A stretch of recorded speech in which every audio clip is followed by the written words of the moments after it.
Hello everybody in LDA land. So if you have been following my videos on cruising, we know that I have a cruise on June 27th to February 1st, and then I have a second cruise February 1st to the 5th. So I have already, as predicted, got my cancellation letter from Carnival for the first cruise in January. And it reads, Dear Carnival Cruise Line guests, the cruise industry continues to be carefully evaluate the framework for resumed cruise ship operations order issued by the U.S. Centers of Disease Control, CDC. While it provides a path forward to resume operations, it will take time to meet the requirements, as I had said in previous videos. If you have been following the cruise news, there are no plans right now for the conditional sailing. They have not scheduled one conditional sailing on any of the major cruise lines. All I have heard about, and you probably heard about too, is all the people who are volunteering for the cruise. And when they are volunteering, if you look at the Volunteers of the Seas, which is Royal Caribbean's lovely Facebook group for volunteers to do the conditional sailing, if you read some of those posts, they're thinking is a regular cruise where they're going to be hanging out. Even one post said, will the casino be open? If not, my bestie's not going to come. So there's a lot of people who are not taking this seriously. All they hear is free cruise.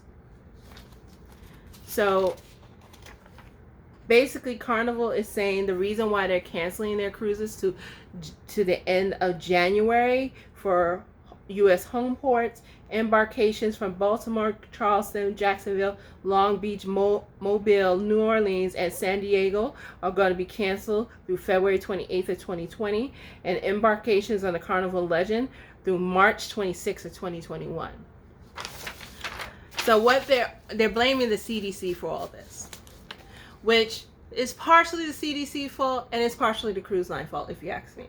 Because if the cruise lines would have gotten their stuff together started getting their stuff together in October instead of November, maybe we would have had some test cruising by December, and then maybe possibly our first sailings mid-January.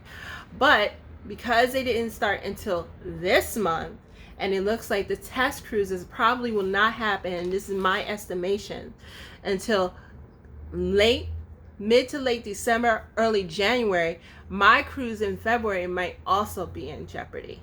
I'm waiting for that to come back. So this is what Carnival is offering all cruisers at this time. So if your cruise was 6 days or more, you're going to get 100% future cruise credit and $600 onboard credit per stateroom on next cruise if booked by 5/31/21 for sailing departing by 4/30/2023. So they're giving you a little more time. Or you can take option 2, which is for both of them, your 100% refund.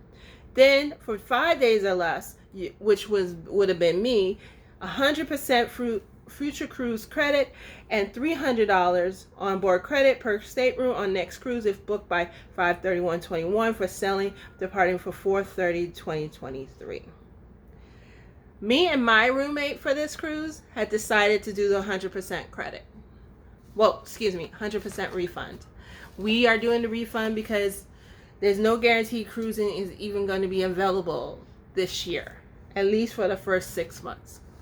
Now, how does this factor into my cruise in February? I don't know yet. I'm waiting for Royal to tell me what their plan is. I am expecting it to be canceled because of the setup for the conditional cruising and all the testing and then approvals. People are forgetting the approval process. Remember, it took the CDC over a month to decide whether or not they're going to continue cruising. Instead of giving us the news in the beginning of the month, they waited to the very last minute, to the 31st of the month, the 30th of the month, the 28th, the 29th of the month. So right now, my cruise in February is in jeopardy. Now, my last cruise for 2021 was my holiday cruise. I feel that one may happen. If that one happens, I'll be okay. At least I'll get one cruise this year. But right now, we're looking at what we're looking at. I took the 100% refund. Like I said, me and my roommate decided to do the refund. We both agree that cruising right now may not happen for possibly for another 6 to 7 months. She's a first-time cruiser, so I personally would let it ride. I would have let my money ride. But being that I'm going with somebody, I'm letting her make the choice, which would be best for her as well. So I'm going with the flow with her because she is a first-time cruiser, and we don't know when cruising is going to really start back up again. And it could be true that cruising will not be normalized until there is a vaccine.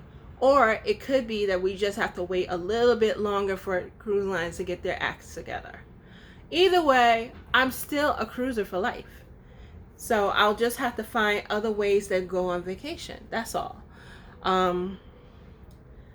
I would be heartbroken, and I will not lie. I would be heartbroken if my cruise at the end of this year gets canceled. I would be heartbroken because I want to go on my cruise. I've been paying on it for 2 years, and I'm almost done paying it off. It's like, yes, this is what I want. And if it was to cancel, I'll be 100% heartbroken. But I'll probably roll that money over, take the credit, take the onboard credit, which right now I have $200 of onboard credit on the cruise itself. My cruise in February, I pay for extras. I pay for the key program. I pay for the dining. I pay for 2 excursions, and I was in the middle of paying for my drink package, which at the time of this taping, November 18th, is at $253. So I was saving that money up for my drink package. But the cruise itself, I paid off last week. So, I mean, because it was due today. So I paid it off last week. I think, probably for that cruise, I don't know what I'm going to do yet. My brain is telling me, I should just like roll it over to the other cruise so that I can get some weight off of me of the payments. And I'll probably do that. But, like the excursions and stuff like that, that's going to be cash coming back in my pocket. So we're looking at an additional $300, $400 coming back into my pocket. It is what it is. We're in a pandemic. What do we expect? But that does change videos that I was going to do because I was so excited because I was going to show you what I was packing, how I was packing it, using my new packing cubes. I was ready, girl. I was ready to rock and roll, but it's not going to happen yet. Those are videos that are going to be done later, which I'm good with. Besides, it gives me a chance to get my body right, Not that I need to get thinner, which the doctors say I do, but I'm trying to strengthen this Achilles. I'm trying to get this hip working right. So at least when I go on vacation, I'm going to have some fun. I'm going to be able to run on the beach, just not slow-mo like Baywatch. Well, this is LDA. This is Agent K. If you have made it to the end of this video, thank you very much. Please like and subscribe. We talk about everything that's going on in my life, and we may be taking a road trip this weekend to just hang out in the city for a little while, give you a different outlook of my world. So thank you so much for coming. Remember, mask up, wash, and stay 6 feet. Bye.